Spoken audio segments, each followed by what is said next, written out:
Assalamualaikum warahmatullahi wabarakatuh.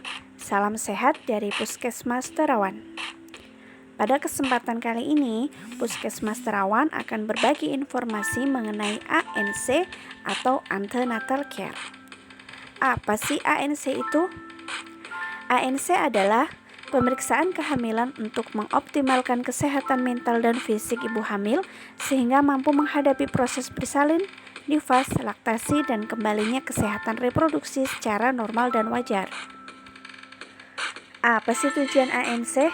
Tujuan ANC diantaranya yaitu menjaga kesehatan ibu selama hamil, bersalin, nifas, dan mengupayakan bayi lahir dengan sehat, memantau resiko dalam kehamilan, dan merencanakan penata laksanaan yang optimal terhadap kehamilan risiko tinggi, mengetahui adanya komplikasi kehamilan sejak dini, mempersiapkan persalinan yang aman dan nyaman, mempersiapkan perawatan bayi dan laktasi, serta menurunkan angka kematian ibu dan angka kematian bayi. Jadwal kunjungan ANC. Jadwal minimal kunjungan ANC menurut Kemenkes tahun 2020 adalah sebanyak 6 kali selama hamil, yaitu 2 kali pada trimester 1, 1 kali pada trimester 2, dan 3 kali pada trimester yang ketiga. Apa aja sih yang diperiksa waktu kita ANC? Ada 10 poin yang diperiksa dalam ANC. Poin pertama yaitu timbang berat dan ukur tinggi badan. Menimbang berat badan setiap pemeriksaan bertujuan untuk memperkirakan pertumbuhan janin.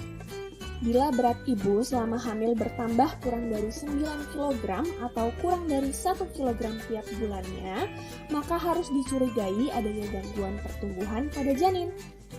Sedangkan pengukuran tinggi badan pada awal pemeriksaan bertujuan untuk mendeteksi CPD atau Cephalopelvic Disproportion atau panggul sempit yang dapat terjadi pada ibu dengan tinggi badan kurang dari 145 cm.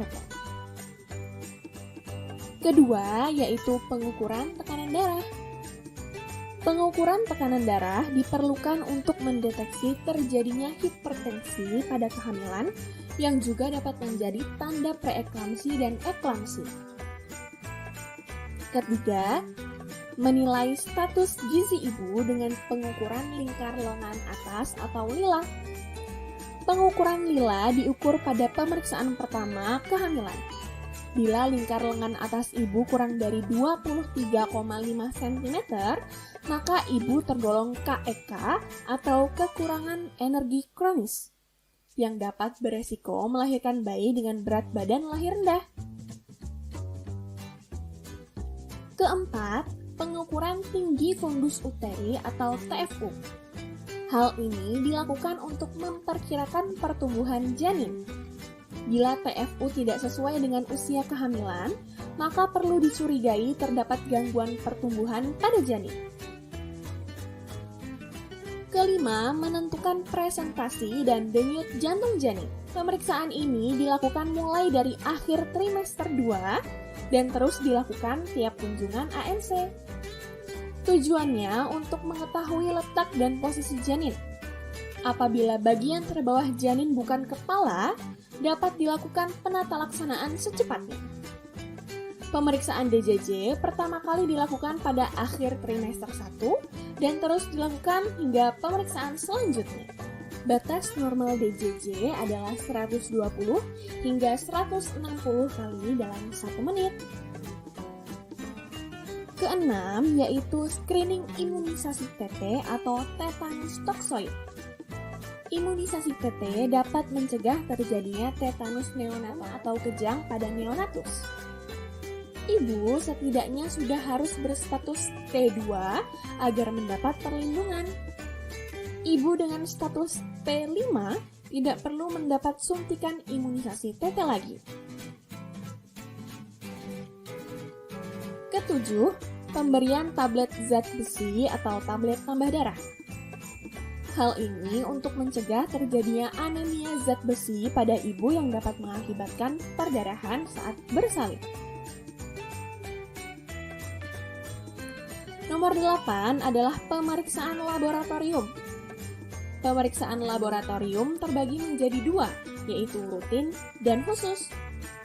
Pemeriksaan rutin adalah pemeriksaan yang wajib dilakukan ibu pada masa hamil, yaitu golongan darah, hemoglobin dalam darah, dan pemeriksaan spesifik daerah endemis atau epidemi seperti malaria, HIV, dan lain-lain. Sedangkan pemeriksaan khusus dilakukan pada ibu hamil dengan indikasi tertentu. Misalnya, pemeriksaan BTA untuk ibu yang dicurigai tuberkulosis.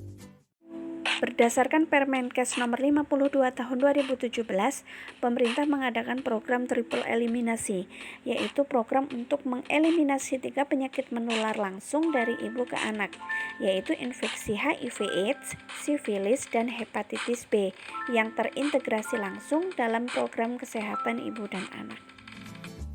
Kesembilan adalah penanganan kasus.